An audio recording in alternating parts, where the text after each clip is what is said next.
Ladies and gentlemen, welcome to another episode of High Heels of Bitcoin. My very special guest today is Nicole. I am pretty sure you follow her on Twitter, and in case you don't, just do it right now. I've spent really great time talking to Nicole, and I am pretty sure you will enjoy it as much as I did talking to Nicole. So, without any further ado, let's get started!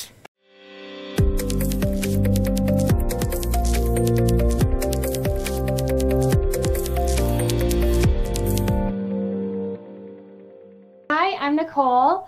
I got into crypto I started looking into it in late 2016, and I didn't buy it until February of 2017.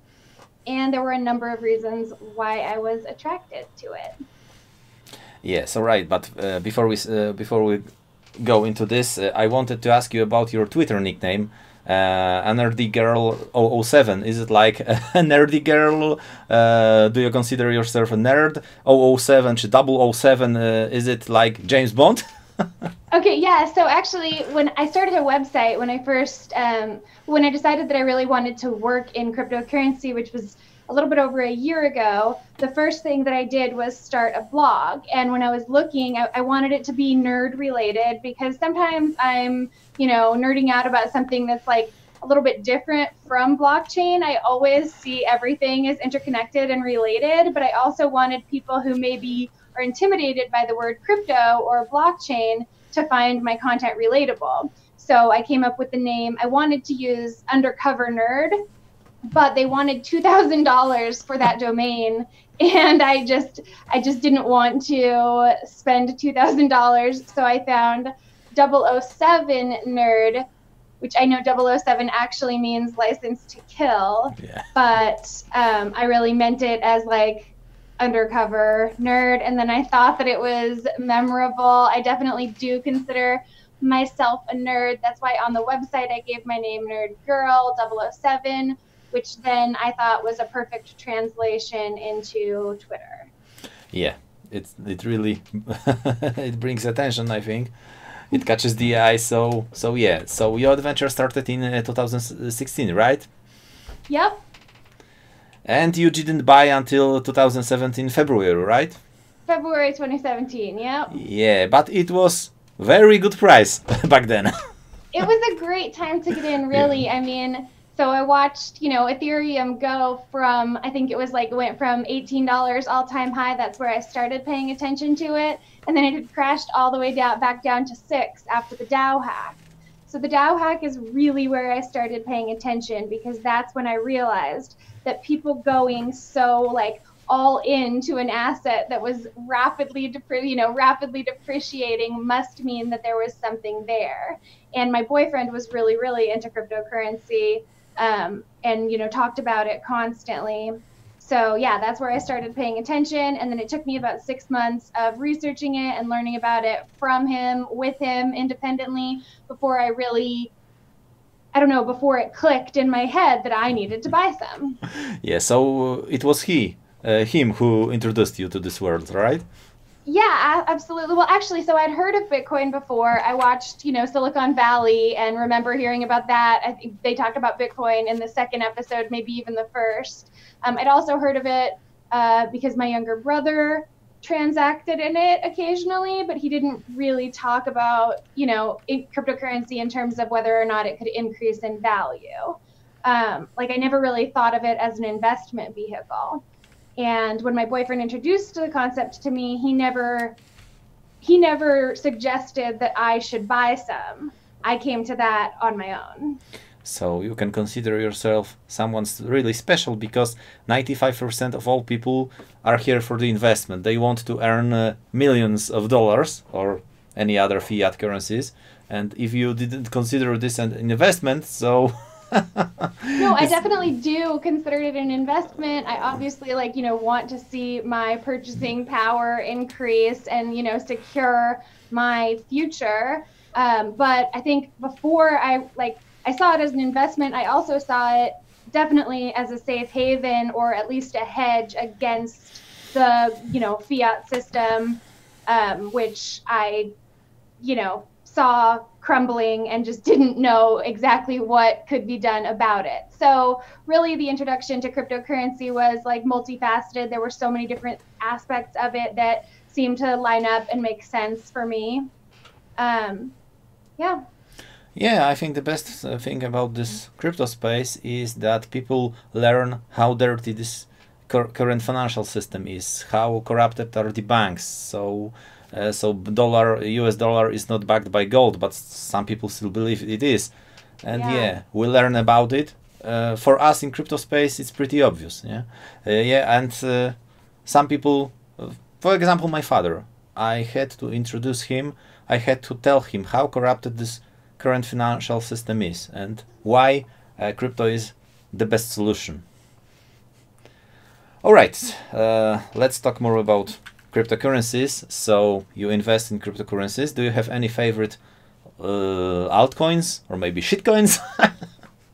I hate that word, actually, shitcoins. Really, I mean, I understand what it means. It refers to coins that don't really serve a purpose, that don't need to be cryptocurrencies, that could easily just be built into something else. But I think that it's a really derogatory term, and I think that when we use it, and maybe somebody comes in because they've bought, a shitcoin, right? Because that's what they know recommends, and they come in and they hear all of us shitcoin. I could see that being like really off-putting, like, oh, well, my friend said this, and now these people are just dismissing it and calling it a shitcoin. I think, more reasonably, because we are talking about a whole bunch of new people entering this space right now and in the near future, I think that we would be best served to abolish that term, but that's just my perspective. Yeah, I agree, but I think the term shitcoin has been used in U.S. Congress during one of or maybe in U.S. Senate.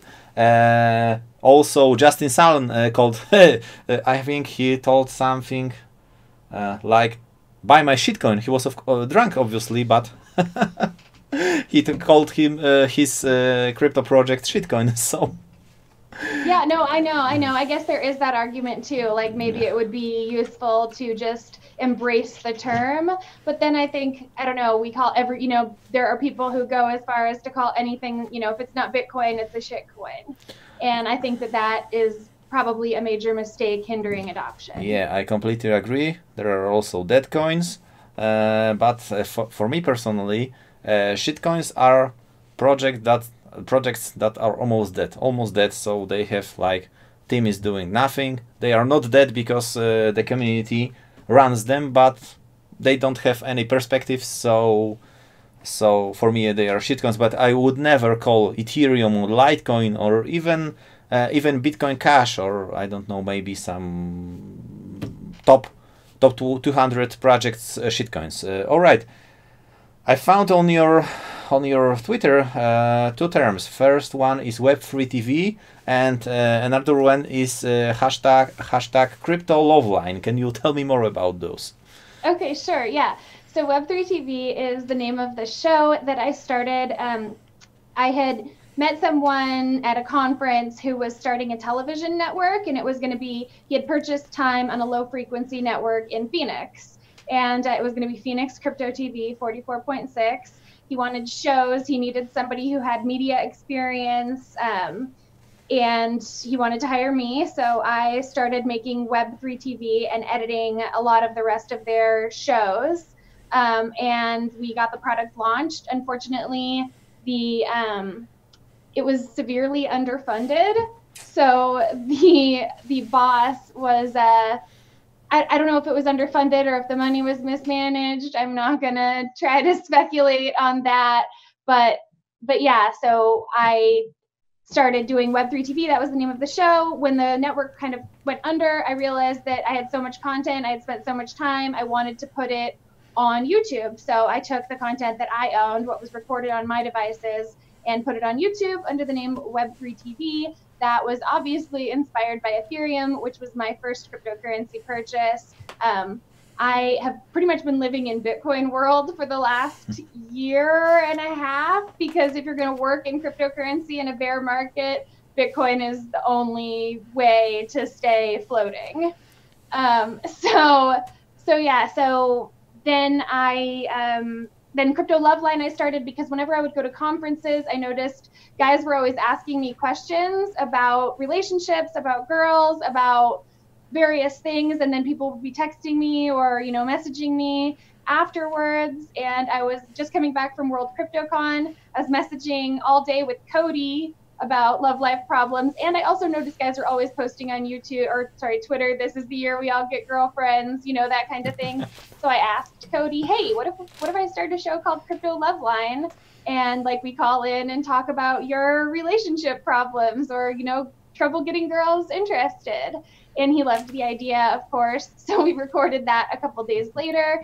And now really whenever anybody wants to talk, regardless of gender or sexual orientation or status, whenever somebody wants to talk about something, I encourage them to call on and just have a conversation about it. I mean, I don't consider myself an expert by any means, but sometimes just hearing somebody else's perspective can really help. Yes, I completely agree.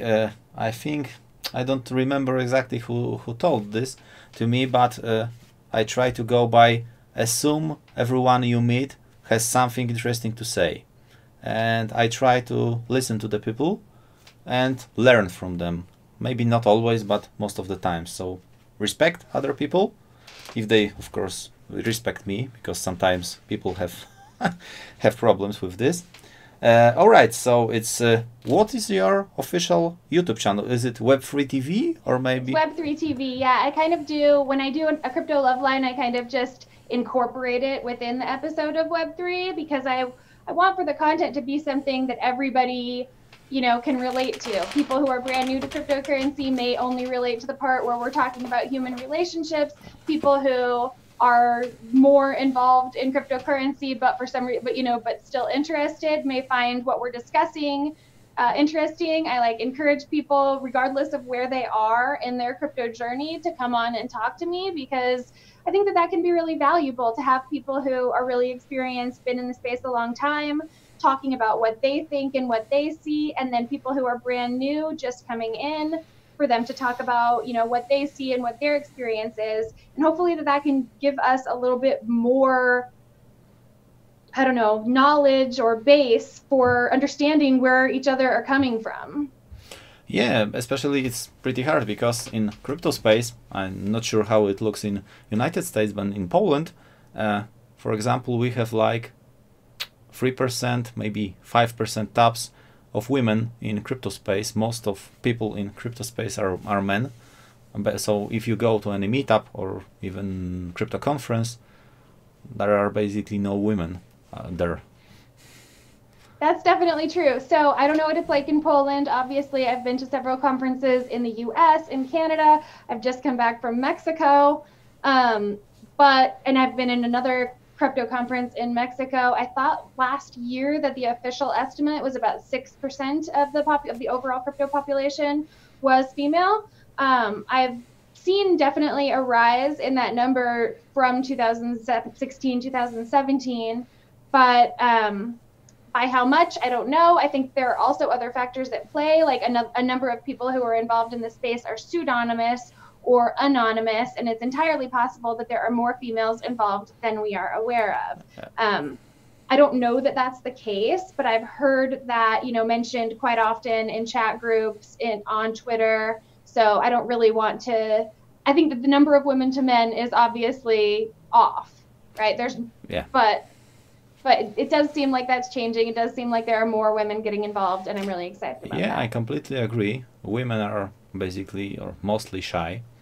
There was one crypto meetup in Warsaw, Poland. I've been one of 3 men out there, and I think about 100 women, and it was crypto meetup. There is a special I call it special movement in Poland called Blockchain Girls, and those 2 girls, Paulina and Olga, they run this meetup. They meet in Poznań and in Warsaw. I think in Warsaw there was only one of them, and they basically girls for girls, women for women. So it brings a lot of women. I've been shocked. It was more women out there on this meetup than I have ever met in all of the crypto conference and the meetups all together. So the women are out there, but they are shy and sometimes they don't want to show. Well, that's awesome. I'm really excited about that. I mean, definitely, it's one of the first conferences that I attended as an official crypto media representative was Crypto Chicks in Toronto, and that was obviously, you know, focused on getting women involved in cryptocurrency. For the most part, the attendance was still mainly men, but there were women there. There were more women there at any other conference that I've attended. About this chicks, isn't Crypto Chicks? Yeah, right. Isn't the word chicks a bit offensive? I am not the English native speaker, so for me it sounds a bit maybe not disrespectful. Maybe it's but for example, for me, chicks are like, I don't know, Instagram girls showing their body. For me, example, I prefer the term ladies or women or maybe girls, but chicks, it's like, I don't know. As I said, I am not a native speaker, so. So I see your perspective, and definitely there are times when the word chicks has been used like derogatorily or what the right word is. I don't know, facetiously, where it's trying to, you know, put women down or insult them for merely beauty, not intelligence.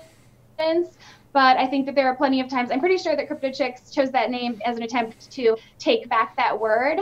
I definitely see your perspective, because I had some friends a few years ago who started a political group and they called it Babe Council. And I wanted nothing to do with it, because I was like, Babe Council, like what are we, you know, why are we setting this movement back 20 years, whatever. And so then when I attended, you know, it was a really good friend of mine, so I agreed to attend one of their meetings. And when I realized that they were actually out in the world, like doing stuff, they were actually going to soup kitchens and feeding people who were hungry. They were actually, you know, lobbying Congress and like getting mentioned in, you know, in the media. And then I was like, okay, you know what, there's no room at all for me to, you know, discourage people from doing whatever it is that they're trying to do in the world because of a name. So Crypto Chicks, I'm sure that it's just, you know, it's just a cute name. I think they liked it. Everybody agreed to like it. Pretty much everybody I've talked to likes it, though I do definitely see your point. So Crypto Chicks was actually founded by Vitalik's mom and one of her friends. Wow. To be honest, for me, babes are even worse than if I heard about I don't know, crypto babes. My first thought would be, is it like Playboy calendar? Do I see any nudity out there? so yeah. But if people are okay with it, then I have nothing against. So it's just a name, like you said. But just a name. Yeah, but for example, High Heels of Bitcoin. It's sugar candy graphics, and I did it on purpose because I wanted to show to the world, to all of my viewers, that there are women out there. They are smart. They are not only beautiful, but smart, wise, and they know what they are doing. So that's why I've started this show, these interviews. I am not sure, but I think this is the 26th or 27th. Let me quickly check it. Which one is it? So a long road ahead of me, but there are many great ladies in this space. So yeah, absolutely. All right, where is it? Yeah, this one is 27th. So some of them were in Polish, because obviously my channel is for my for Poland, but yeah, last I think 15 or maybe 16 were in English. So all right, where is this questions I have prepared for you? All right, so we have mentioned conferences and meetups. Do you travel a lot, or from time to time? So yeah, I have an 8-year-old daughter. So I travel as much as I can. I like to go, so I live in Idaho.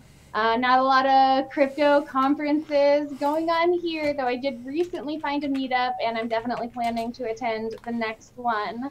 Yeah, I think that when I was working for the television station, I was planning to do about one conference per month. So I think that I had said I can be away for about 1 week per month. Now that can like go a little bit longer or a little bit shorter, you know, it's adjustable. But so now that I'm no longer working for that company and everything is self-funded, probably not one a month.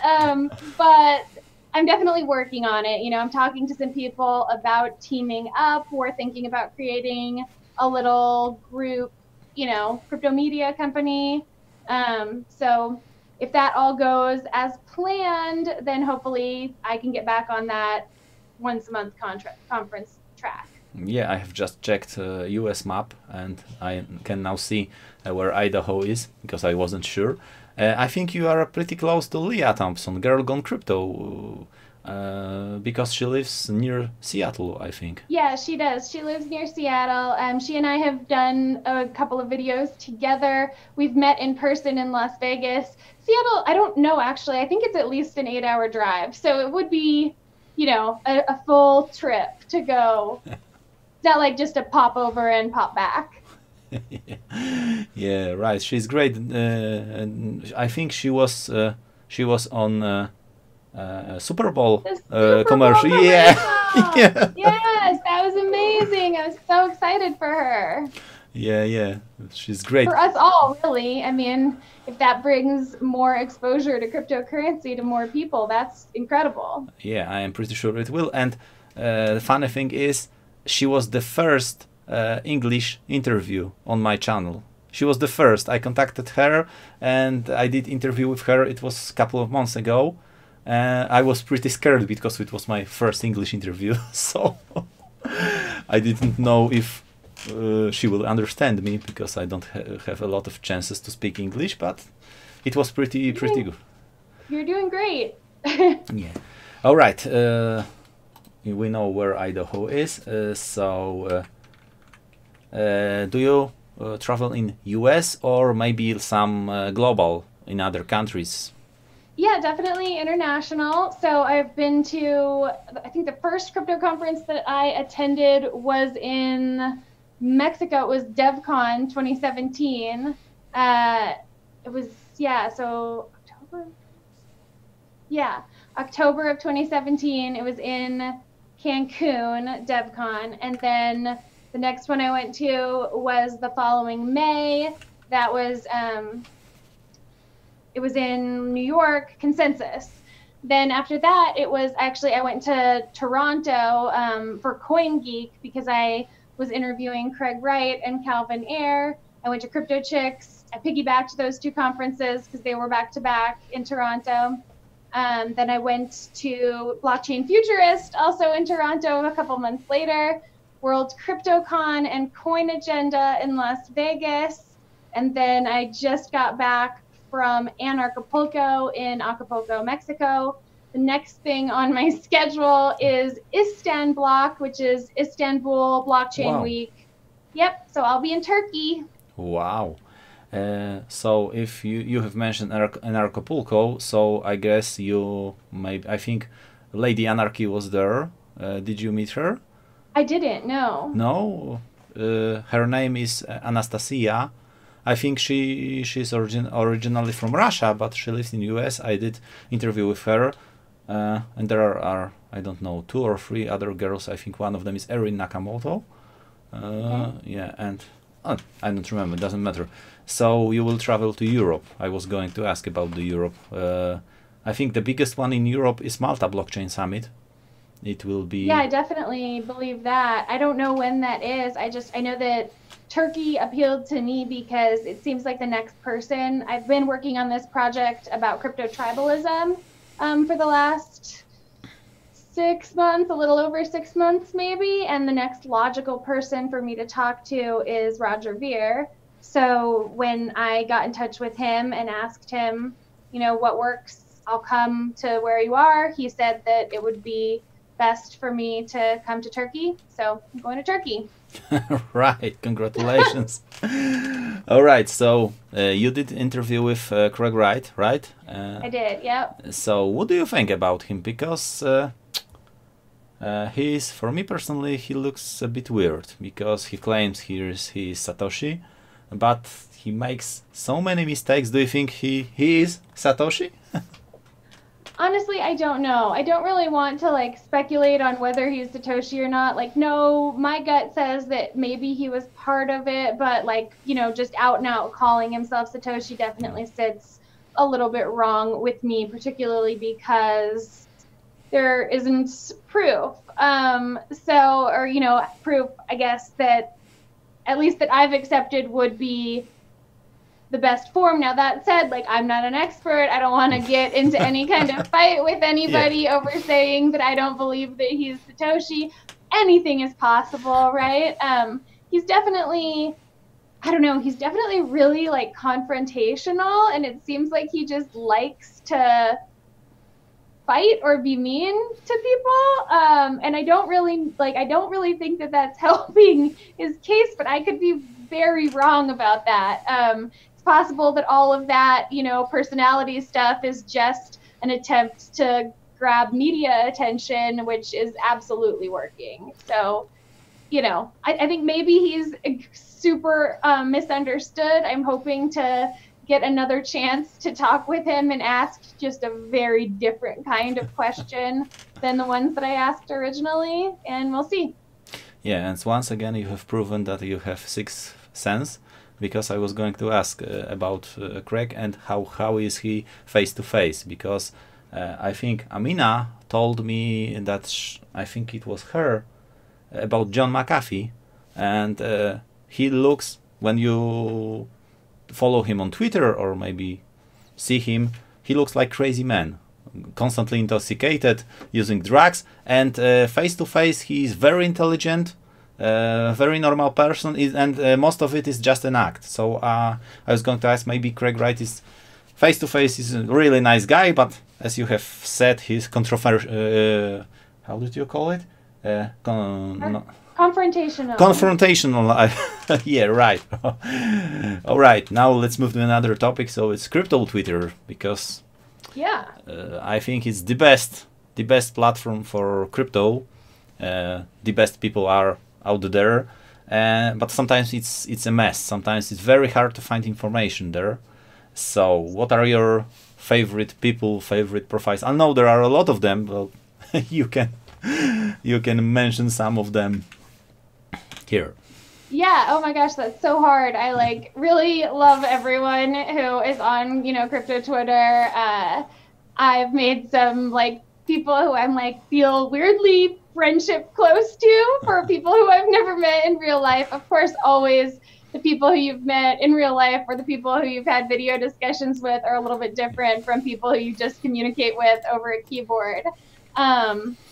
Let's see. So for really good information, it all depends on what coin it is that you're trying to research. You know, there are people who are easier to communicate with than others. There are people who just post shit, like just to mess with people. Yeah, I mean, I definitely like Rice was kind of the first person to actually take, I mean, so a lot of people have had me on their shows or come on mine. Rice was kind of the first person to like make an active effort to help grow my following and brand. So I'm always gonna say that he's my favorite. I like, you know, Sean from Hard Forking, I think is the name of his show. I think that he does a really great job of covering things like real evenly, you know, trying to at least do his best to stay neutral, approach everyone with the same respect, and I appreciate that about him for sure. Yeah, I am especially interested in ladies, because I always try to find new interviewees for my High Heels of Bitcoin. Okay, yes, I totally have some suggestions for you. Yeah, I will be very grateful. So Adrienne Ashley is kind of my mentor. She does lolly dates. I've had her on my show. She has a number of crypto blockchain projects. She's really, you know, been in crypto from I think 2012, maybe even 2011. So she's absolutely an OG. On Twitter, she's Adrienne at ADR YENN. Well, you don't have to spell them right now. You just mention them, and you can send them to me later. So. Okay, sure. Okay. So, and then also, I don't know if you're familiar with her yet. She came up really fast and almost seemingly out of nowhere. Bitcoin Liz. Yeah, I think she is Ivan on Tech's girlfriend. Yeah, I think. I don't know if she's his girlfriend or if they work together. Regardless, I think that she would probably be a great candidate for your show. Yeah, I am pretty sure she will. Hey, actually, can I run and grab my computer charger? I didn't realize that I'm about to die. So can I grab it? No problem, no problem. I will cut it out. Right. So. Okay, thanks. I'll be right back.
Okay, I'm plugged back in now. All right. So you've been talking about crypto ladies on Twitter. Yeah. Okay. So those were just a couple that I know that I haven't seen on your list yet.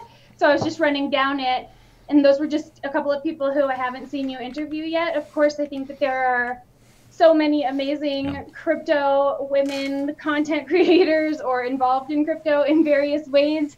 Have you gotten a hold of Crystal Rose yet? No.